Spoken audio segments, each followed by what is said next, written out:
we're going to get to more Biden news in a bit, but I wonder if that calculus would have been different if they were staring down the possibility of a different candidate at the top than Joe Biden, which may in fact be the case. But I want to move on to just quickly here some of the polling that we've gotten post-assassination attempt. Emily, I wanted to get some of your take on this. We can put this up on the screen. Now, listen, Joe Biden was losing before the assassination attempt, and he is still losing after the assassination attempt. But at least from the minimal polling that we've seen so far, it didn't actually move the needle that much. And so there were a lot of confident pundit predictions of like, oh, it's over, and there's going to be this huge movement in Trump's direction.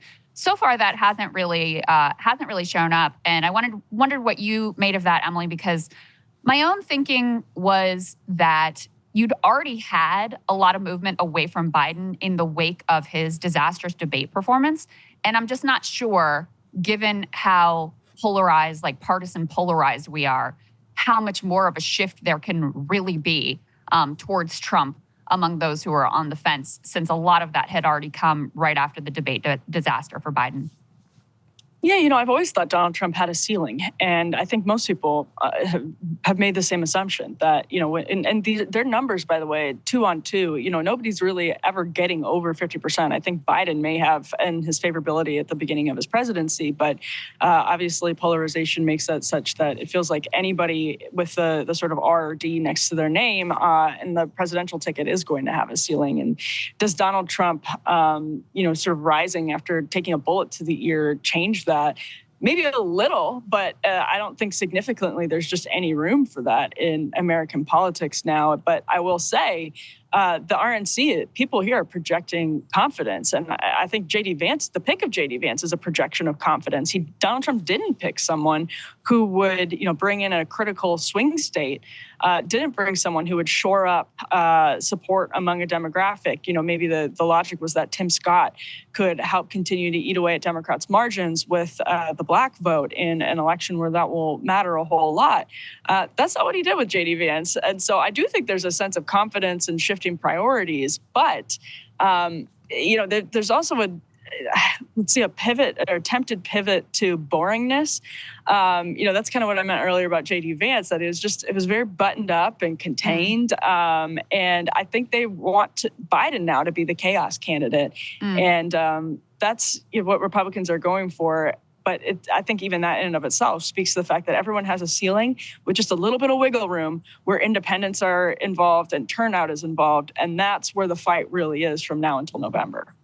Ryan, I wanted to get your take on this poll, if we can put this next one up on the screen, because Republicans have been aggressively making the case, J.D. Vance in particular, that Democratic rhetoric is to blame, the root cause of Trump's shooting, the attempted assassination.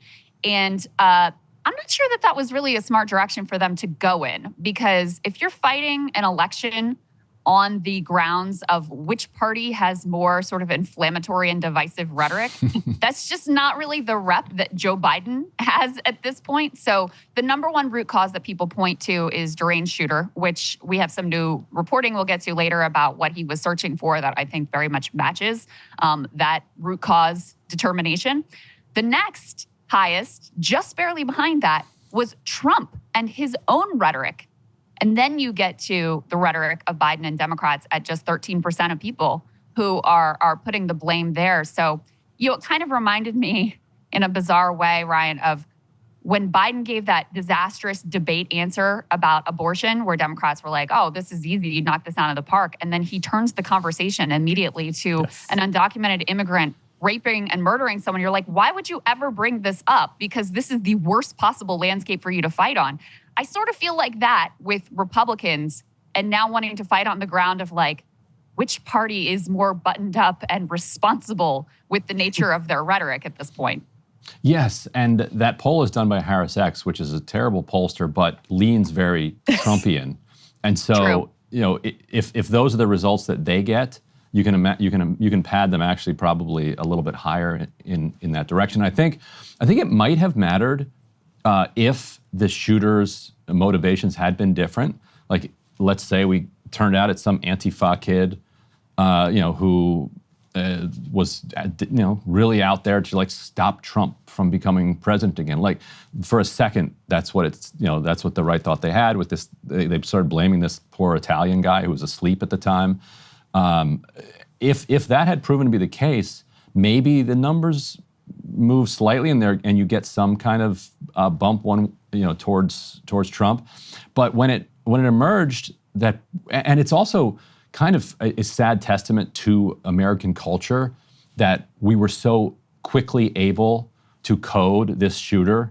Like we started hearing from his fellow students, and we started understanding just the basics of him and seeing him, and we're like, oh, this is a standard issue school shooter who we don't know a whole lot about because so many of them just die, but so many people have known them before they carried out the school shooting that it's a loner, it's somebody miserable and depressed going through a mental health crisis, and combined with some psychosis that leads them to want to kind of go out of this world in this like blaze of bizarre glory. And once I think American people were like, oh, that's what happened here, then it just doesn't have any political valence anymore. And the idea that person is going to be inspired by Joe Biden, saying the word bullseye in a private donor call is too absurd, I think, to latch on anywhere. The most thought-provoking comment that I saw from anybody on the day of the shooting was, I forget who posted at this point, but they said, this might sound crazy, but in 2 weeks, we will have metabolized this and completely forgotten about it. And I saw that and I was like, that's crazy. And then I started thinking, is that crazy? Like we're in such a fast-moving, polarized, crazy world that it's quite possible 2 weeks from now, we haven't forgotten it. We'll know what happened, but it won't have kind of left a mark on our kind of culture the way that it would have, 50 years ago, 40 years ago. Yeah, to be honest, that's my sense of things as well. I mean, you can look at our own show and the fact that this is the latest details of the massive, astonishing security failures are towards the end of the show to show you how quick the news is moving at this point. But Emily, I wonder what you make of any or all of this.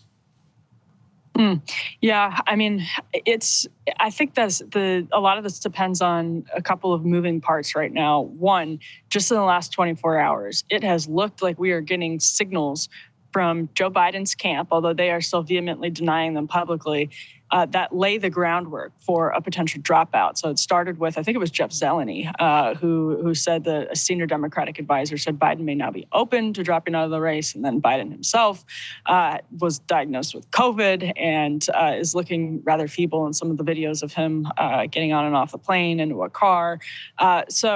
I mean, was this entire RNC against a ghost, as my old editor, Tim Carney, put it at the Washington Examiner, because Biden himself has figured heavily into it. They were chanting, constant chants last night of Joe must go from the delegates on the floor. Agree. And co-sign.